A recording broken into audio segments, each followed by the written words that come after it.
Kisah dimulai saat Lori berkeliling lingkungan tempat tinggalnya. Sesekali, ia bermain bersama anak-anak di sekitar sana atau membagikan uang dan permen kepada mereka.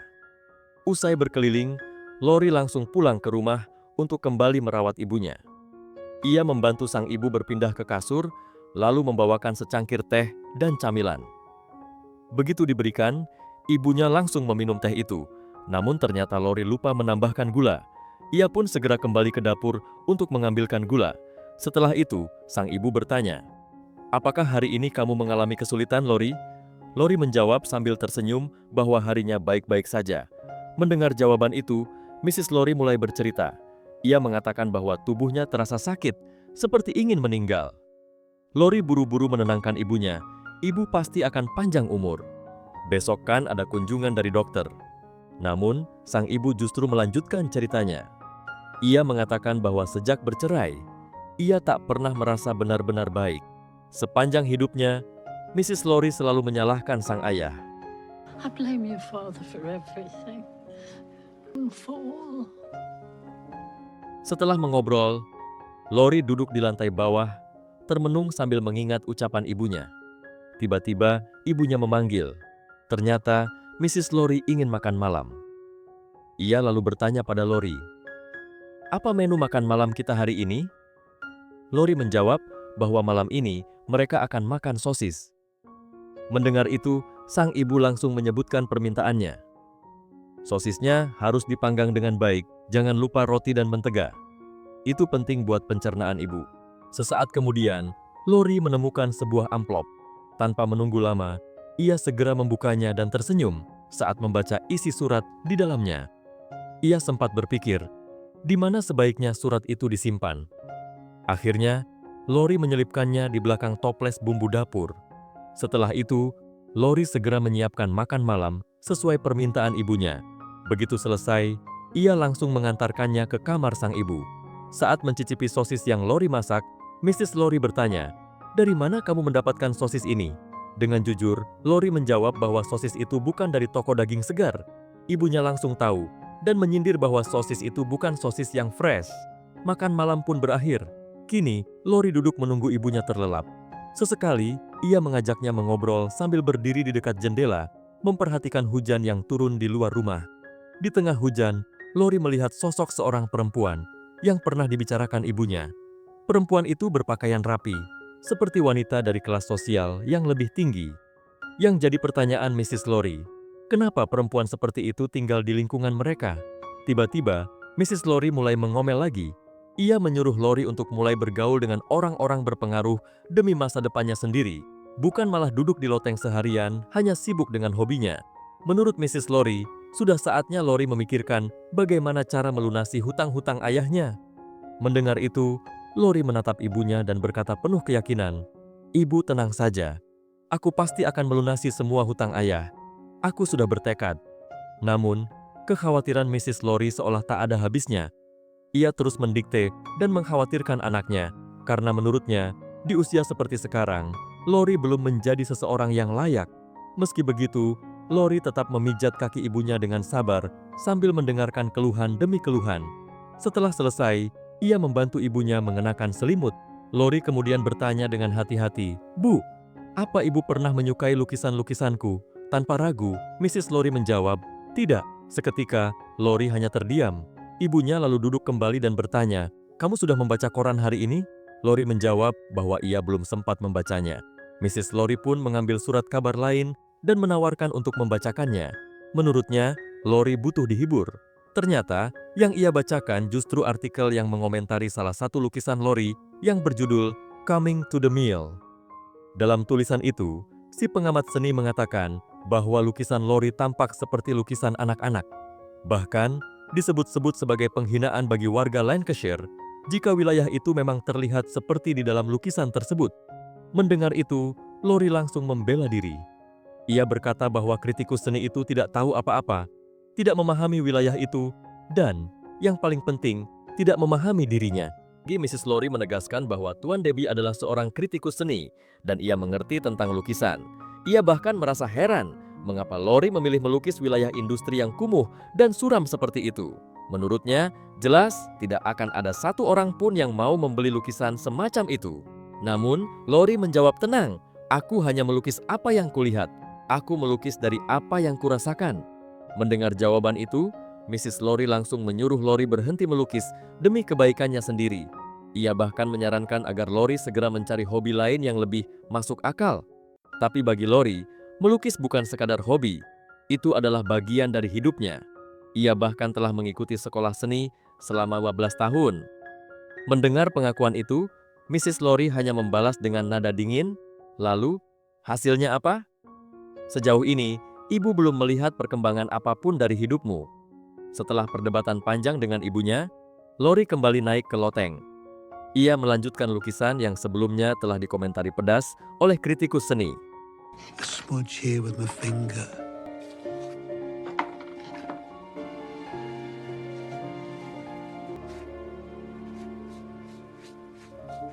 Keesokan harinya, Lori kembali berkeliling lingkungan untuk menagih uang sewa dari apartemen milik keluarganya. Malam harinya, ia kembali menghabiskan waktu bersama ibunya. Lori menyiapkan hidangan yang lezat untuk makan malam mereka. Ia juga berusaha menghibur ibunya dengan memutar jam tua yang berdenting seperti alunan musik lembut, menciptakan suasana hangat di tengah hujan yang turun di luar jendela. Setelah makan malam selesai, Mrs. Lori bertanya, "Kenapa kamu pulang terlambat? Ada yang kamu sembunyikan dariku?" Nada suaranya mulai curiga. Namun Lori buru-buru meyakinkan ibunya bahwa tak ada yang perlu dikhawatirkan.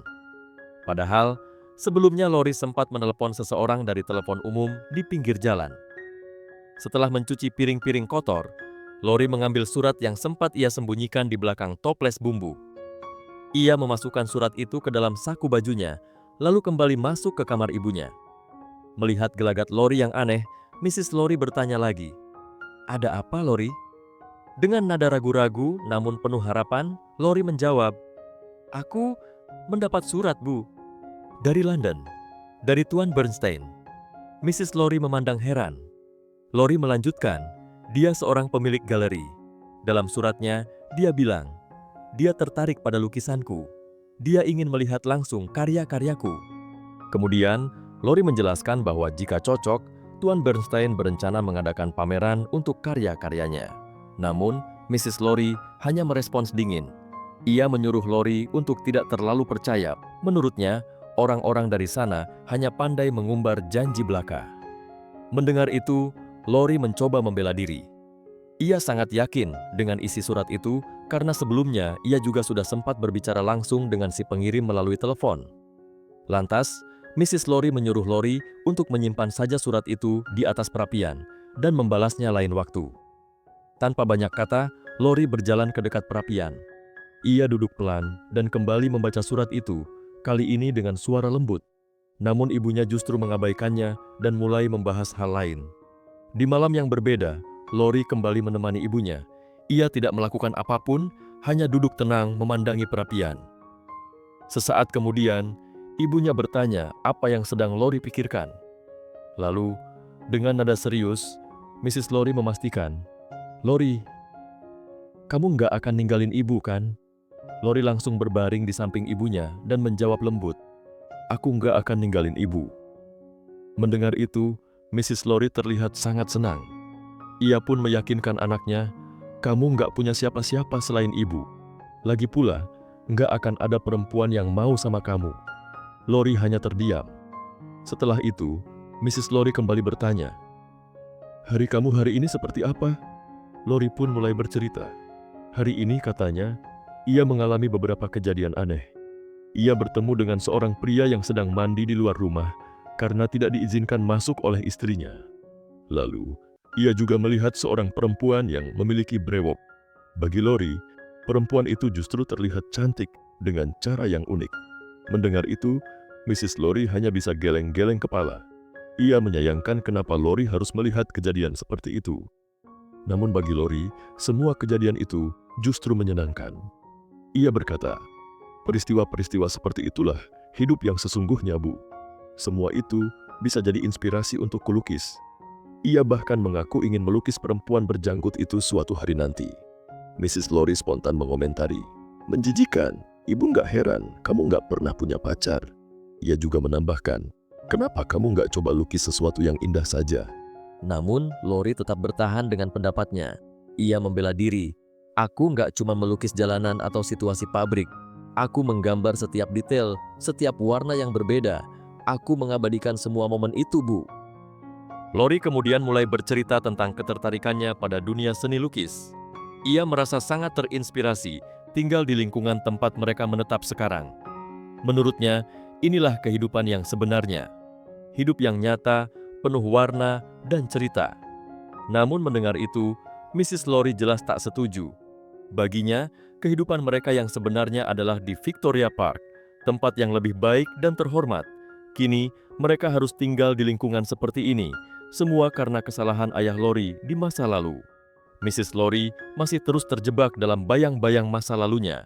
Ia tidak pernah benar-benar keluar dari sana, tidak pernah berdamai dengan kenyataan. Sampai pada akhirnya, Lori mencoba meyakinkan ibunya. Itu semua sudah terjadi bertahun-tahun lalu, Bu. Sekarang, semuanya berbeda. Kita hidup di masa kini. Suatu hari, Lori pulang ke rumah setelah berkeliling menagih uang sewa dari para penyewa apartemen milik keluarganya. Ia segera menghampiri kamar ibunya. Saat itu, Mrs. Lori terlihat sangat gembira. Ia mengenakan sebuah syal yang dililit rapi di kepalanya, terlihat lebih segar dari biasanya. Dengan semangat, ia bercerita bahwa hari itu ia kedatangan tamu istimewa, penyewa baru yang sempat mereka bahas sebelumnya. Perempuan itu datang dan menceritakan alasannya tinggal di tempat ini. Namun yang paling mengejutkan, perempuan itu ternyata sangat tertarik pada salah satu lukisan Lori berjudul Sailing Boat 1930. Meski bukan seorang pelukis, perempuan itu adalah penikmat seni. Mendengar itu, Mrs. Lori langsung meminta Lori untuk mengambil lukisan tersebut. Ia ingin melihatnya kembali dengan mata kepala sendiri. Setelah lukisan itu berada di hadapannya, Mrs. Lori mulai memberikan pujian. "Ibu suka sekali dengan karya ini." Lori hanya bisa terdiam, bingung sekaligus terharu. Lukisan itu sebenarnya pernah ia perlihatkan kepada ibunya. Dan saat itu, ibunya bahkan tidak menaruh minat sedikit pun. Lukisan itu adalah kenangan dari masa lalu, sebuah potongan memori yang Lori abadikan di atas kanvas. Namun hari ini, reaksi ibunya sangat berbeda. Mrs. Lori bahkan berencana mendaftarkan lukisan itu ke sebuah pameran musim panas di Akademi Manchester. Menurut perempuan penyewa tadi, pameran itu terbuka juga untuk para seniman amatir. Lori sendiri tidak terlalu yakin. Baginya, lukisan itu dibuat khusus untuk ibunya, bukan untuk dinilai atau dipamerkan. Kamu harus melakukannya, Lori. Kali ini, lakukan untuk dirimu sendiri. I was 7 years old. Yes, you were. Beberapa hari kemudian, Lori berencana membersihkan jendela kamar ibunya. Saat itu, Mrs. Lori sedang duduk membaca surat kabar. Ia tampak heran. Mengapa Tuan Dorby tidak menyebutkan lukisan milik anaknya yang sudah ia daftarkan ke pameran musim panas? Tak lama kemudian, Mrs. Lori menyuruh Lori keluar dari kamar. Ia akan berbincang sambil menikmati kue vanila bersama perempuan penyewa itu, dan ia ingin menikmati waktu pribadi tanpa gangguan. Mendengar itu, Lori pun menuruti permintaan ibunya. Ia pergi ke tempat yang cukup jauh, berniat membuat sketsa cerobong asap, seperti yang telah direncanakannya sebelumnya. By sheer expression. People think they can do what they want. Nobody is free. Singkat cerita, Lori kembali ke rumah. Namun, ia merasa aneh. Ibunya tak menyahut saat dipanggil, tak seperti biasanya. Dengan rasa khawatir, Lori masuk ke kamar dan bertanya, "Ada apa, Bu? Semuanya baik-baik saja?" Ia pun menyadari kue vanila masih utuh, belum disentuh sama sekali. Lori mencoba mengajak ibunya bicara, bertanya apakah pertemuan tadi berjalan lancar. Sambil meletakkan kue itu di atas lemari, ia menunggu jawaban. Perlahan, Mrs. Lori mulai bicara. Ia mengaku bahwa suasana hatinya sore tadi sedang buruk. Dan rupanya, hal yang sama juga dirasakan oleh perempuan penyewa itu. Dengan ekspresi lelah, Mrs. Lori menyerahkan 2 lembar kertas kepada Lori. Lori membacanya. Lembar pertama adalah sebuah cek bernilai 20 pound. Lembar kedua adalah surat dari Mr. Stanhope, suami dari perempuan penyewa tadi. yang menyatakan keinginannya untuk membeli lukisan Lori yang berjudul Come to the Mill. Namun, reaksi Mrs. Lori sangat berbeda. Ia justru marah besar karena merasa tidak diberitahu bahwa Lori juga mengirimkan lukisan itu ke pameran musim panas. Ia mengungkapkan bahwa perempuan tadi merasa kecewa. Lukisan itu ternyata mengingatkannya pada masa lalu yang pahit, dan melihat lukisan tersebut terpajang di ruang tamu membuatnya merasa frustrasi. Ia pun memohon agar lukisan itu tidak dijual karena sudah berjanji pada dirinya sendiri untuk tidak mengingat masa-masa itu lagi. Lori mencoba menjelaskan bahwa Mr. Stanhope benar-benar ingin membeli lukisannya. Namun, Mrs. Lori menanggapi dengan sinis. Dia hanya seorang sosialis. Orang seperti itu tidak tahu apa-apa soal seni, katanya. Amarahnya semakin memuncak. Ia menuduh Lori egois. Dengan nada kecewa, Lori membalas, "Seharusnya ibu bahagia." Mendengar itu, Mrs. Lori langsung meminta surat tersebut. Setelah mengenakan kacamata baca, ia membacanya sekilas.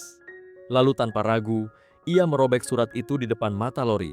No!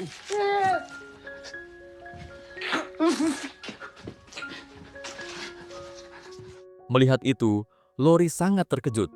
Ia langsung mengambil serpihan surat yang telah dirobek ibunya. Dengan suara bergetar, Lori memberitahu bahwa ia masih memiliki kesempatan. Tuan Bernstein belum mengambil keputusan apapun selama ia belum mengirimkan lukisannya. Perdebatan pun kembali memanas. Mrs. Lori, dalam amarahnya, mengungkapkan sesuatu yang lebih menyakitkan. Ia tidak pernah menginginkan seorang anak, terutama anak yang hanya berkutat di tempat ini, tak pernah benar-benar pergi dan berkembang. Lori terdiam sejenak, namun dengan nada lirih, ia berkata, "Aku adalah anakmu, seorang anak yang melukis untuk ibunya." Sayangnya, Mrs. Lori tetap tak mau mendengar. Sekali lagi, Lori bertanya, "Apakah ibu tidak pernah menyukai lukisanku?" Tanpa ragu, "Aku tidak pernah menyukainya." Hati Lori hancur. Ia langsung keluar kamar, naik ke loteng, dan mengeluarkan semua lukisannya. Dengan penuh emosi, ia melempar dan merusak semuanya, menjatuhkannya tepat di depan pintu kamar ibunya. Di saat bersamaan, Mrs. Lori mulai memanggil Lori dari dalam kamar. Namun Lori tetap diam, hatinya sudah terlanjur remuk. Tak lama kemudian, Lori berjalan lewat kamar ibunya sambil membawa beberapa lukisan. Setelah semuanya terkumpul, ia berteriak, "Aku akan membakar semuanya. Semua lukisan ini akan habis, karena ibu tak pernah menyukainya." Mrs. Lori malah menjawab, "Itu justru yang kuinginkan sejak lama." Tanpa ragu, Lori mulai menyiramkan cairan bahan bakar ke atas semua lukisannya. Ia melukis semua ini untuk ibunya, semata-mata untuk membuatnya bahagia. Namun kini, ia merasa semua itu sia-sia. Dan membakar lukisan-lukisan itu terasa seperti satu-satunya pelampiasan atas luka batinnya. Mother!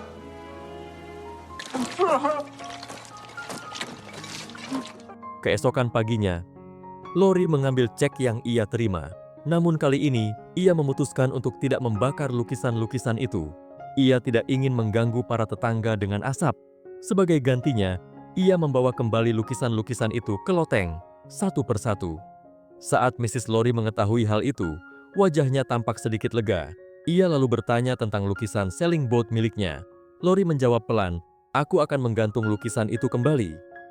Mengetahui itu, Mrs. Lori meminta Lori untuk menggantung lukisan sailing boat di kamar saja, agar ia bisa melihatnya setiap waktu. Baginya, lukisan itu adalah hadiah dari masa lalu, kenangan yang indah dan penuh makna. Ia bercerita betapa bahagianya dulu saat bermain bersama Lori kecil di pantai. Waktu itu, Lori adalah anak yang begitu manis dan menawan di matanya.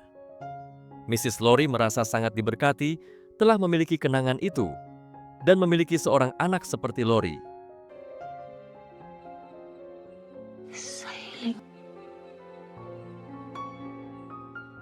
Beberapa waktu kemudian, pada tahun 93, Elizabeth Lori meninggal dunia. Setelah kepergian sang ibu, Lori akhirnya menerima tawaran pameran di London. Sejak saat itu, namanya mulai dikenal luas. Ia pun menjadi salah satu seniman paling terkenal di Inggris. Lukisan-lukisannya kini terjual seharga miliaran pound. pada bulan Oktober tahun 2000, Lowry bahkan memiliki galeri seninya sendiri yang diberi nama The Lowry, sebuah pusat seni di Salford Quays, sebagai bentuk penghargaan atas karya-karyanya. Film ini mengajarkan bahwa jalan menuju pengakuan seringkali sepi dan penuh luka emosional, terutama dari orang-orang yang paling dekat. Namun dari kesunyian itu, bisa lahir keindahan yang abadi. Bukti cinta sejati pada impian adalah tetap melakukannya, bahkan saat tak ada yang percaya padamu. Terima kasih sudah menonton. Jangan pernah menyerah, lakukan yang terbaik. Sampai jumpa di next video.